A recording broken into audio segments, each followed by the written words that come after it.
नमस्कार दोस्तों, स्वागत है आप सभी का हमारे चैनल 4C सुप्रीम लॉ पर। आज हम आपको एक ऐसी सच्चाई से रूबरू कराएंगे जिसे दबा दिया गया है।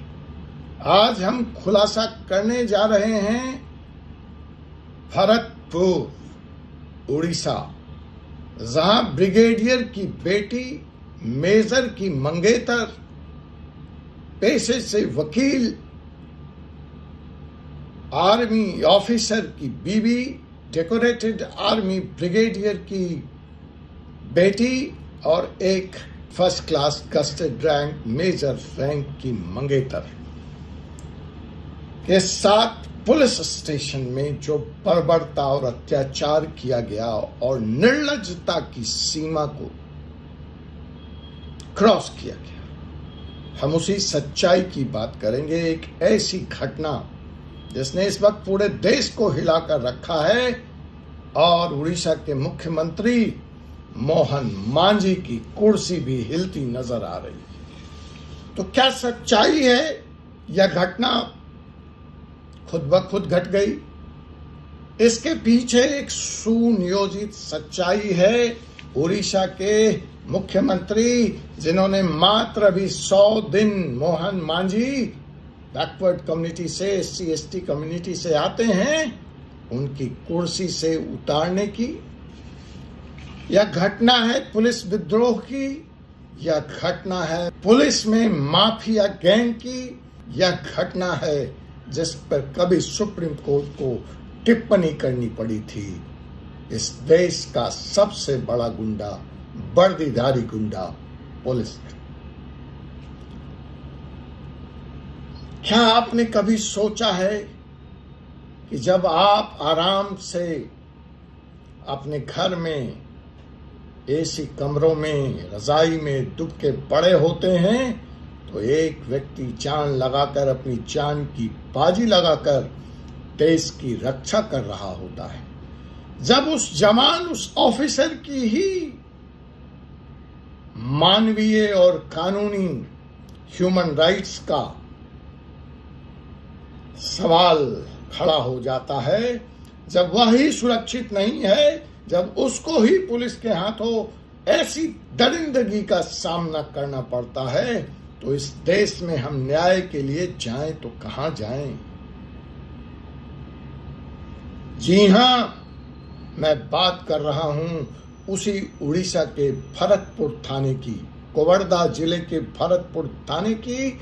आपने आज तक हो सकता है कोवरदा और भरतपुर के नाम पर राजस्थान शहर को ही जानते थे, लेकिन आज आप जान गए इस भरतपुर को, जो उड़ीसा के कोवरदा जिले में है, उस चौंकाने वाली घटना की, जहां सेना का एक उच्च स्तरीय अधिकारी, major rank, first class gazetted rank तो वहां सेकंड लेफ्टिनेंट से शुरू हो जाता है। बड़ी मेहनत और मशक्कत से एक जवान, एक ऑफिसर मेजर के रैंक तक पहुंचता है और उसके बाद उसकी जो रैंक है वो लेफ्टिनेंट कर्नल की रैंक होती है। फिर वो कर्नल बनता है और फिर वो ब्रिगेडियर बनता है। तो इस ब्रिगेडियर की बेटी और इस मेजर की मंगेतर, मैं उसी घटना की बात कर रहा हूं जिसको पुलिस ने बर्बरता से टॉर्चर किया। न सिर्फ थाने में मेजर को बंद रखा, उसकी पैंट उतरवाई। बात वहीं तक नहीं है, उसकी मंगेतर को भी बंद रखा, टॉर्चर किया, उसकी भी पैंट और बड़ा उतरवा दी गई। खुद बोला है उसने। यहीं तक नहीं रही, उस निर्लज्ज पुलिस अधिकारी ने यहीं तक अपना पैसीपन कायम नहीं रखा, उसने अपनी भी पैंट उतारी और अपने गुप्तांग उस लड़की को दिखाए। वह चीखती रही, चिल्लाती रही, उस रात न्याय की भीख मांगती रही। यह याद दिलाती है हमें कई ऐसे पुलिस बर्बरता के घटना की, जहां दिन में, सरेआम दिन में, रात में पुलिस वालों ने सामूहिक बलात्कार किया है महिलाओं के साथ। बट वो पुरानी घटना है, 70 की है। 78 की है, 72 की है, आज भी थानों में ऐसा हो सकता है? फिर ये कैसी आजादी है 70 साल के बाद? वह लड़की पेशे से वकील भी, तो सेना के एक उच्च अधिकारी पेशे से वकील, महिला। कैसा सभ्य समाज है हमारा यहाँ। हम कलकत्ता के उस घटना से आरजी कार मेडिकल हॉस्पिटल, जहां एक बहसी ने दारू पी करके यह घटना करी, उससे अभी उबड़े नहीं थे कि एक वर्दीधारी व्यक्ति ने, कानून के रक्षक ने यह सलूक किया है। बताइए हम कैसे माफ करें अपने आप को? हम कहां न्याय मांगने जाएं जिसके ऊपर हमारे देश की, हमारी जान के सुरक्षा की रक्षा है? अगर उसको ही अपने देश में ऐसा सलूक सहना पड़े तो यह देश कहां जा रहा है? सोचने का विषय है। भारत में कानून के रक्षक ही खुलेआम अत्याचार कर रहे हैं। घटना के विषय में आपको अब तक पता है, मैं उसके डिटेल में नहीं जाना चाहूंगा।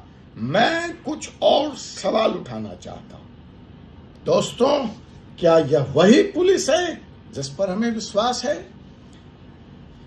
क्या वह वही पुलिस है जिसका काम कानून की रक्षा करना है?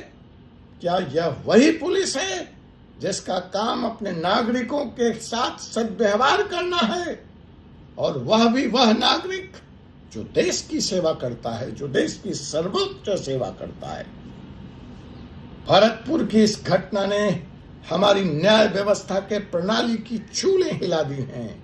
आज सवाल है कि क्या पुलिसकर्मी अपना काम कानून के तहत करते हैं? क्या वो अपने पद का दुरुपयोग नहीं करते? लेकिन उससे बड़ा सवाल है, यह जग जाहिर है, पुलिसकर्मी क्या करते हैं? आए दिन सुप्रीम कोर्ट को चीखना चिल्लाना पड़ता है। उससे भी बड़ा सवाल है कि क्या इस देश में कानून व्यवस्था का राज है? क्या पुलिस अपने तरीके से, अपने फायदे के लिए कानूनों को तोड़ मरोड़ कर काम कर रही है? अगर सेना के एक उच्च अधिकारी के साथ, वकील के साथ, महिला के साथ ऐसा हो सकता है, तो आप कल्पना कीजिए, आप सोचिए कि इस देश में हर पल, जिस वक्त यह वीडियो आप देख रहे होंगे, उस वक्त भी किन किन थानों में आम जनता के साथ क्या हो रहा होगा। बात उच्च स्तरीय जांच से नहीं समझेगी, बात रिपोर्ट आने तक इंतजार की नहीं बनेगी। दोषियों को सजा मिलनी चाहिए, उनको न्याय के लिए दरवाजे खटखटाने दीजिए। अच्छा सवाल पूछा उड़ीसा हाई कोर्ट ने। जब नेशनल ह्यूमन राइट कमीशन का यह निर्देश है, जब सुप्रीम कोर्ट का यह निर्देश है कि हर थाने में सीसीटीवी कैमरे लगे होने चाहिए, तो उस थाने में और आज भी देश के किन किन थानों में कितने कैमरे लगे हैं? कैमरे लगे हैं तो क्या वो काम करते हैं, या कैमरे को कैसे धक्का बताया जाता है? यह सारे सवाल हैं।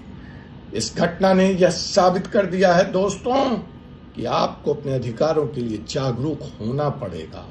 अगर कानून के ये रक्षक अत्याचारी बन गए हैं तो आपको इनको सबक सिखाना पड़ेगा। अगर कानून के रक्षा के लिए कानून को हाथ में लेने की जरूरत है तो लेना पड़ेगा। न्याय मांगने से नहीं, भीख में नहीं मिलता है, न्याय लेना पड़ता है, अपने हक की लड़ाई लड़नी पड़ती है। अगर यह करतूत यहीं नहीं रुकी तो हमारी पूरी न्याय व्यवस्था खतरे में पड़ी है। क्या आपने हमारे इस देश के जवानों को, आर्मी अफसर्स को, इस देश के नागरिकों को पुलिस से ही डरना पड़ेगा? दोस्तों, यह मुद्दा सिर्फ उस सेना के अधिकारी और यह उसकी मंगेतर का नहीं, यह मुद्दा हमारी पूरी न्याय प्रणाली का है, हमारी सुरक्षा व्यवस्था का है। क्या आपको लगता है कि हमारी पुलिस को इस तरह के अधिकार होने चाहिए? क्या हमें इस घटना पर चुप रहना चाहिए? बात यहीं तक नहीं रुकी। पुलिस की यह दादागिरी और माफियागिरी का आलम देखिए। जब पूरा देश उनकी आलोचना कर रहा था तो ये 100 पुलिस वाले, उड़ीसा के 100 पुलिस वाले परेड ग्राउंड में जाकर इकट्ठे हो गए, विरोध करने लगे। ACP, inspector, sub inspector, constable सब शामिल थे।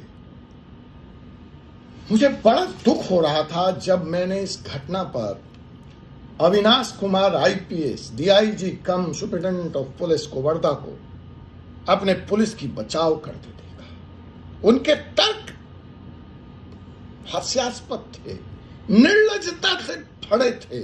मैं सोच भी नहीं सकता था, मैं कल्पना भी नहीं कर सकता था कि इस रैंक का एक जिम्मेवार अधिकारी कैमरे के सामने आकर ऐसी निर्लज घटना के लिए निंदा करने की बजाय अपने पुलिस फोर्स की वकालत करेगा। मुझे उससे भी ज्यादा ताज्जुब और दुख तो तब हुआ जब पुलिस के एक बड़े अधिकारी जनरल वीके सिंह से भड़ गए।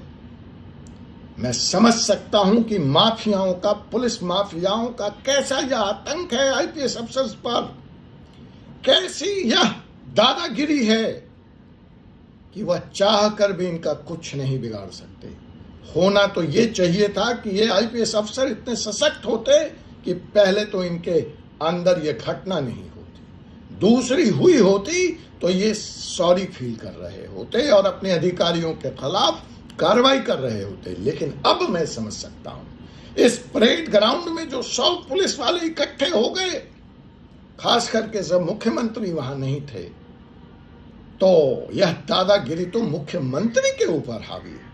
आईपीएस की क्या विसात, यह एक गुट है, एक माफिया है जो पूरे उड़ीसा को चला रहा है और कम से कम इस वक्त वह मोहन मांझी को कुर्सी से उतारना चाहता है।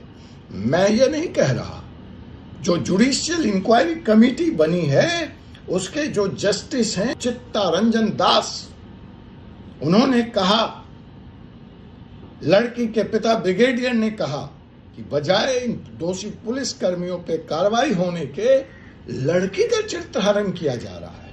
एडिटेड फुटेज और वीडियो डाले जा रहे हैं सोशल मीडिया पे, उसको वायरल किया जा रहा है।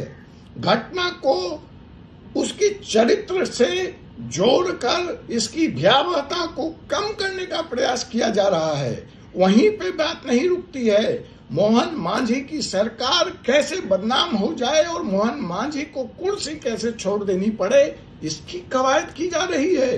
तो आप समझ लीजिए कि उड़ीसा की यह पुलिस माफिया न सिर्फ अमानवीय चरित्र रखती है, न सिर्फ यह गुंडागिरी का चरित्र रखती है, बल्कि यह इतनी दबंग है कि मुख्यमंत्री और आईपीएस और आईजी पुलिस और कप्तान इसके सामने और वकील और पत्रकार क्या दम्भ भरते हैं और क्या दम्भ भर लेंगे। यह इतनी बड़ी साजिश है। गलती से हाथ, मैं हंस रहा था जब अविनाश कुमार तर्क दे रहे थे कि ये लोग पुलिस थाने में घुसकर ये किया वो किया। अरे मान्यवर, ये किया वो किया मान लिया तो क्या लड़की का पैंट उतार देंगे थाने में? मान्यवर, आपने कहा कि उसने काट लिया तो क्या आप उसकी बेड़ा उतार देंगे थाने में? किसने आपको आईपीएस बना दिया मान्यवर? आपको जेल में होना चाहिए। जो अधिकारी सस्पेंड हुए हैं उनको जेल में होना चाहिए। और सबसे बड़े, आप उनके रहनुमा हैं, आप उनके कप्तान थे, आपके अंडर में वो काम कर रहे थे और आप ऐसे शर्मनाक बयान खुलेआम कैमरे पे दे रहे हैं। शर्म आनी चाहिए। डूब मरिए जाकर। समझता हूं बाल बच्चे पालने के लिए आपकी नौकरी करना आपकी मजबूरी होगी, लेकिन ऐसी नौकरी लानत में। अविनाश कुमार, कुछ और कर लीजिए, सेब का ठेला लगा लीजिए, बच्चे पल जाएंगे। क्या संस्कार दे रहे हैं आप अपने बच्चों को? तर्क देखिए कि थाने में वो घुस करके उन्होंने ये कर दिया तो आप पैंट उतार देंगे, आप उसको गुप्तांग दिखाएंगे? है इसका जवाब आपके पास? हद हो गई। हद तो उस बात की हो गई कि इस पूरी घटना के क्रम में कई सीनियर पुलिस वाले, चलिए महिला कांस्टेबल नाइटी पहन के ड्यूटी करेगी, कहां सो रहे थे आप? इसका मतलब एज ए पुलिस कप्तान सबसे पहले आप गुनाहगार हैं, आप पूरी तरह से फेल हैं। आपको पता ही नहीं है आपके थाने में क्या हो रहा था। या माफिया इतनी सशक्त है कि आप कुछ नहीं कर सकते। आईपीएस का मेडल लेके डुलाते रहिए, घूमते रहिए। पुलिस थाने में रात में ऑन ड्यूटी, नाइटी पहन के ड्यूटी होती है। कैमरा नहीं लगा था आपके थाने में, पेट्रोल की गाड़ी आती है, उसमें भी कोई एक समझदार नहीं है। अगला प्रताड़ित है,